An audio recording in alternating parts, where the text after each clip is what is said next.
Rise and shine! Mga ka-RSP, eto na po ang inaantay nating gabay, patnubay, palala at prediksyon ni Master Hans Kuwang ngayong araw ng Martes, September 16.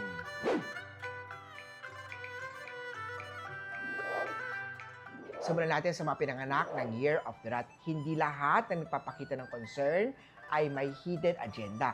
Ang mga tao na totoo, minsan nagpapakita rin totoong intensyon. Purple at 2.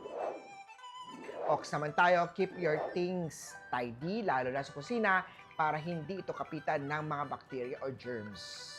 Blue at 6. Kay Tiger naman tayo, may lalapit na need ng tulong at maganda ang magiging balik ito sa iyo. Tumulong. White at 7. Rabbit naman tayo, isang opportunity ang magbibigay muling buhay kung pagbibigyan mo rin ito. Yellow at 1. Kay Dragon naman tayo, panatilihin ang sapat na tulog, iwas tayo sa pagsilip o paghawak ng gadget bago matulog. Orange at 9. Eto naman, kay Year of the Snake, be careful sa mga pinipirmahan dokumento at baka ito'y magamit against you. Silver at 5. Kay Horse naman tayo, maaaring makakilala ng bagong pag-ibig sa isang lugar na hindi mo inaasahan. Green at 3.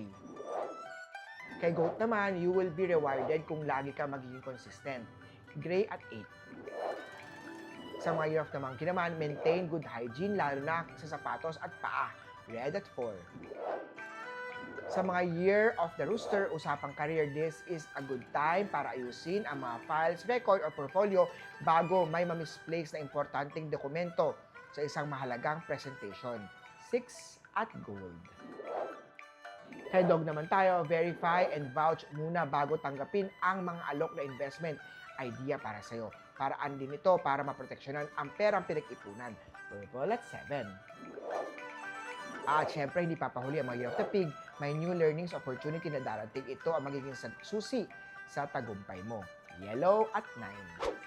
Ito ang lagi tatandaan na, ito po'y gabay, patnubay, palala at prediction lamang ni Master Hans Kuwa.